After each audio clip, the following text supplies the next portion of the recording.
First of all, thank you very much for the invitation and the congratulations. I really appreciate that. Um, it has been 10 years. So I started my PhD journey 10 years ago in 2015, and 4 years PhD and 6 years of tenure track. So 10 years is a long time, and there are several critical projects and milestones, you know, took me here. Um, During my first PhD study, the building information modeling for facility management research, together with my PhD advisor, Dr. Pardes, pitched that. This research laid down the foundation of everything I'm doing right now. So basically, at that time, Dr. Pishat and we work under the Digital Building Lab, founded by Professor Chuck Eastman, who is considered the father of BIM. So I was really fortunate to, be able to work with Professor Chuck Eastman and my PhD advisor. So BIM for facility management is basically the digitalization of smart buildings, right? So that's the first step. And then uh, in my second year of PhD study, we got a project from the Center for Development and Application of Internet of Things. So that project is basically investigating the integration of building information modeling and the Internet of Things. So basically BIM IoT. So in that project, we worked on the very fundamental data interoperability level of building information and the IoT devices, IoT network within buildings. So that project is basically lead me to the, following 8 years of research on smart buildings and IoT. And also, by the way, when I was working on my PhD in Georgia Tech, I also took a lot of computer science courses. First of all, it's out of my interest. I like the computer science courses, the topics and the skills and knowledge. And also, it helped me with my research. You got the techniques and for data analysis, visualization, all that.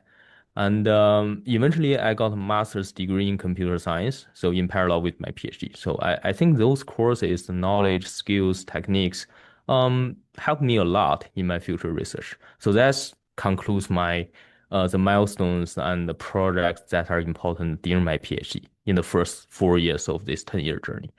And for tenure track phase, two major research projects. It's a series project. It's not just two projects, but the first series is affordable housing related project.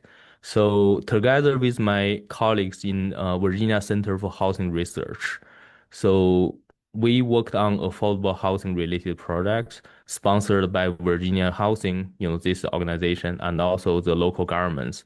So we studied on the indoor environment of the affordable housing, how to improve the housing affordability, how to resolve the um, labor shortage and the material limitation, all that, everything around making house more affordable. So this series of research, together with my colleagues here in Virginia Tech, is quite important. And the second half is actually, in recent 2 years, I got four sponsored projects from Commonwealth Cyber Initiative, CCI. So this organization is in Virginia, focusing on cybersecurity. So I'm the building guy in that project, those projects, and I worked on cybersecurity for smart buildings. So yeah, that the second series of projects, I'm still working on them right now. So it's pretty important. So in terms of academic philosophies, I have basically two items of experience I think is quite important. First is about research collaboration.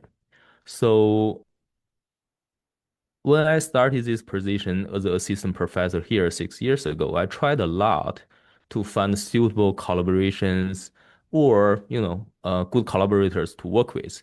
And in my case, during the past 6 years, most collaborations are very, very unproductive, unfortunately. So I would say 80% of the collaboration is not productive at all. But the productive ones lead to over 95% of the results and achievements. For example, research papers, proposal developed, funded projects, PhD student and master student education. So this 20% good collaborations lead to more than 95% of my result. So before you started a collaboration, you don't know whether this will be a productive one or unproductive one. You have to try. Um, Try it out and get this 20% productive collaboration. So I think that's pretty important for my career. And in general, my academic philosophy is working on something you're interested in. And in my case, the research projects and topics I'm interested in is regarding the important topics. So in my definition of important, for example, affordable housing. So making most people can afford a house, this is important for me. And also, for example, cybersecurity for smart buildings. I think maybe not that many people think it is important for now, but I think in the future or even near future, I think it's pretty important. If you want to make things smart, for example, smartphones, and now we have the smart cars like Tesla, autopilot cars, cybersecurity is getting increasingly important, and the people agree on that. Just imagine one day building can be as smart as your phone or as smart as a Tesla car, and making the cyber system of the building secure is very, very critical. It will be important. So that's my definition. And yeah, so basically that concludes my answer for the first question.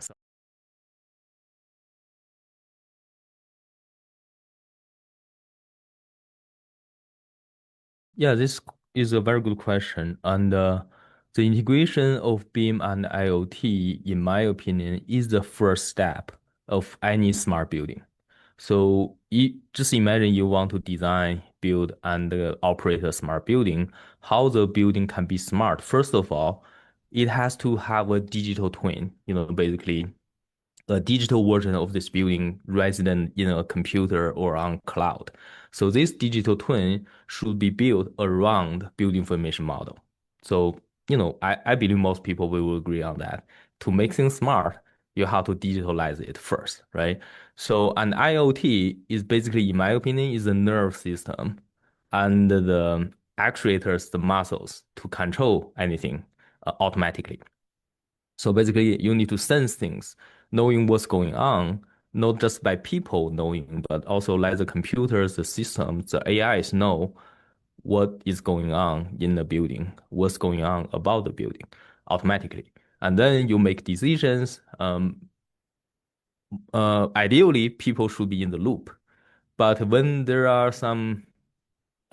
people do not need to be in the loop, decisions should be made automatically by AI or machine learning models, and depending on the beam and the data the IoT sensed.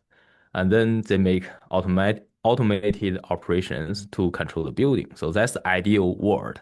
And that is the most significant change IoT integrated beam will bring to this industry. But um, unfortunately, in my opinion, for now in the industry, this integration is not mature yet. So it hasn't bring any, I would say 99% of the buildings have not been benefited from BIM and IoT yet.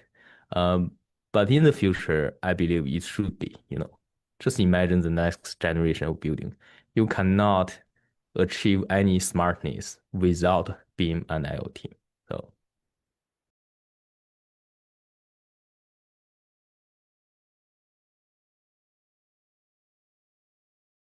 yeah, very critical question. And I've been answered this question a lot recently. So, first of all, during different phases, during the operation phase of a building, the most challenging thing is the cyber physical security. So, for example, for the a smartphone, cybersecurity is just cybersecurity, right? But for a large item like car, cybersecurity is no longer just about cyber, but also about physical security, right? And very similar for smart buildings. People are living, working, resident inside smart buildings. So a compromised cybersecurity will lead to a compromised physical security in a lot of cases. So basically, you are not just addressing the cybersecurity like any software system, but you are working on something comprehensive, complicated, sophisticated cyber physical security. And as I just said, cybersecurity compromise physical security, and vice versa, a compromised physical security will jeopardize the cybersecurity too. So you don't want any intruders physically inside of your server and take out the hard drives of your server or cut down the lines, right? So it is challenging to address this comprehensive problem properly. And also, we are currently lack of the talents or even the laborers, technicians who are expert both in cybersecurity and in traditional physical security. So I don't think there's any position called cyber physical security expert yet, right? But there will be, trust me, there will be. So that's about the operation phase. And in the design construction phase, just imagine the designers, architects, engineers, they are trying to create a product that is unique. Most of the buildings are very unique, right? So you cannot duplicate buildings like duplicate cars. You cannot, you have manufactured housing, yes, but it's different if you think about it. Um, Basically, the bottom line is buildings are not that easy to massively produce. So it's not like smartphone or any computers. You can use a factory to massively produce it. That will create a challenge for the designers and engineers. So every single building is kind of unique, and all of your effort of enhance the cyber security of this particular product, you need to do some more work for the next building. So there's always repetitive work, similar but different work for every design. So I think that's pretty challenging. You design a perfect, not perfect, there's no perfect security for anything, but you design a very good solution for the cybersecurity for this one single building. But how about the next one?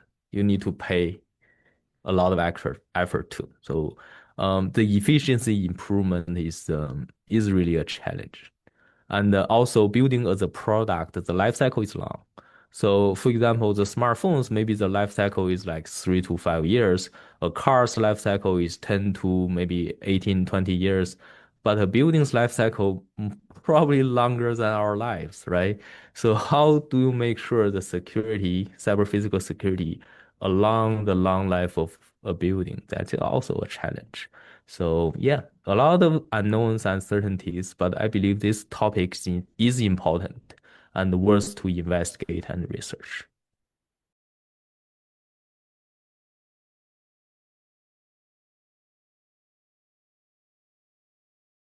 Yeah, this is something we are currently working on. And for renewable energy related research, we haven't published them yet. But for energy management and sustainability, yes, we just published something in the no last summer, but last month actually. So basically, we use large language model to design and develop building operation agent. So basically, the ultimate goal is to have an AI like in the sci-fi movie, the Avengers. Tony Stark got his Jarvis as a AI agent for his operation of his house, and then more than his house, actually, a lot of things. But anyways, the ultimate goal of our research is develop a prototype just like Java's. Understands what's going on in the building, understand your building first, and understand your habits, your preference, and everything, and also operate the building for you, through IoT. So that's the goal. And the first phase we have completed, develop a small prototype, use a large language model. So the AI agent, the core is a large language model. The model we use is a Llama 3, developed by Meta. So basically, this agent can understand your instructions. For example, I want the light turn on, so I'm leaving the house. I want the temperature go down a little bit. So basically, more than 95% of the chance the AI can understand exactly what you mean. So no matter which language you are using, English in Chinese, and no matter which way you say it. For example, I feel a little bit too hot here, and the AI will understand, okay, so this person wants the temperature down a little bit. So you can reasoning, just like the large, one of the strengths of large language model is reasoning, right? So we utilize that. And for building control, we have the small IoT devices such as lighting, the fan, and also the AC, air conditioner, and some other stuff. And we test it out. So it's pretty accurate, understanding what you mean and doing the right actions. So this paper is published in the conference in Germany, a computer science conference in Germany last month. So yeah, the first step is completed, and we are pretty excited. So the result is pretty promising. Yeah, you can use AI to help you run your building. Yeah,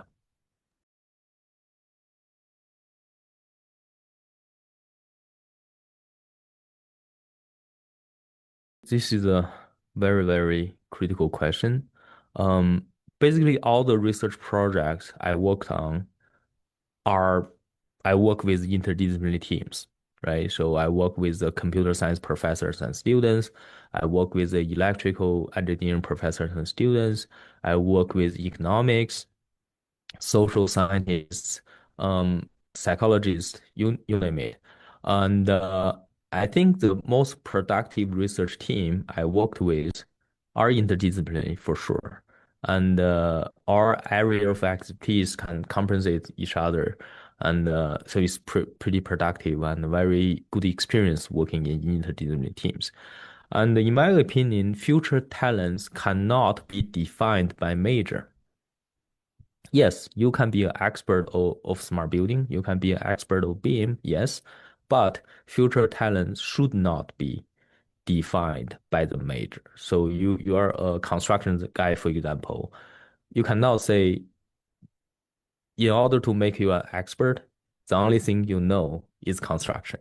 Other things such as social science, renewable energy, I know nothing about it because I'm an expert of construction. You cannot say that. So future talents cannot and should not be defined by majors. So that's my opinion. And I encourage all my students, master, PhD students, and even undergrad students to take the courses and learn any topic they are interested in.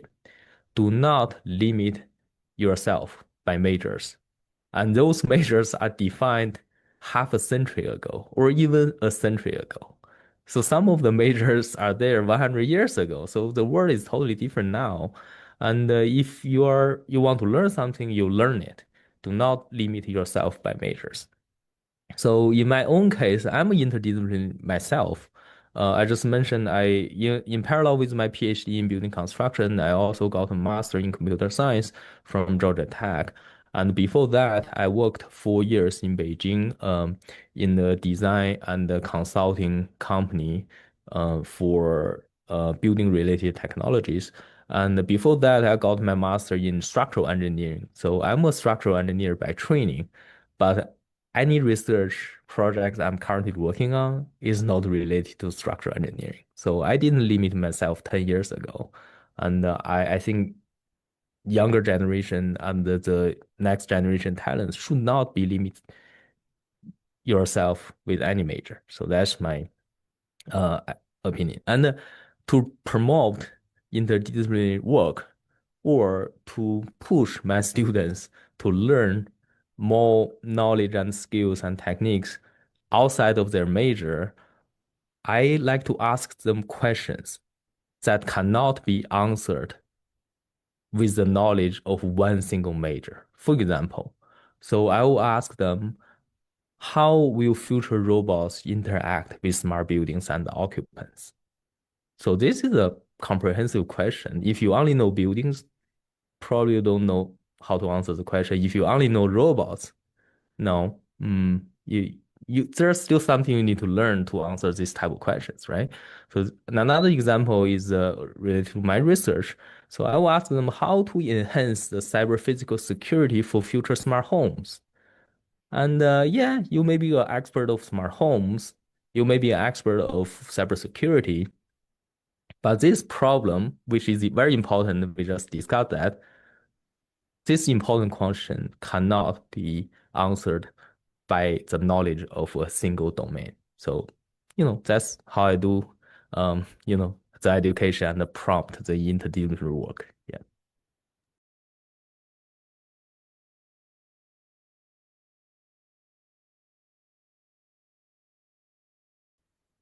Yeah, I think this is the most important question for not just for me, for everyone, right? Nowadays, it's a very good question.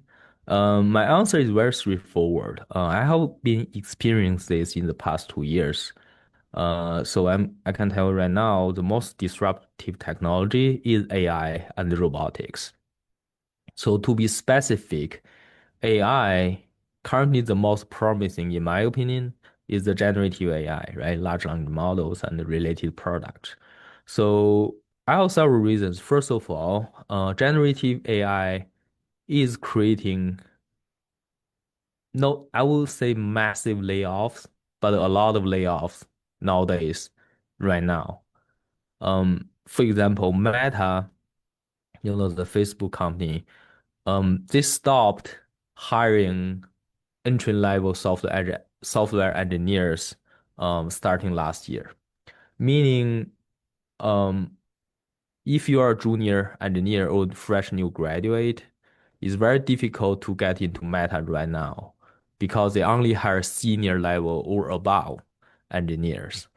Meaning the junior level engineers are being replaced by large language model such as ChatGPT right now.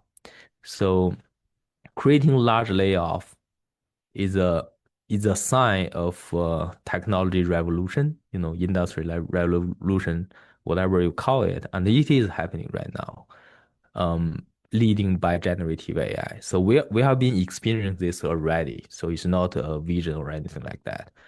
And um, in construction industry, the jobs are pretty secured for now. Your AI and robotics are not taking the jobs yet.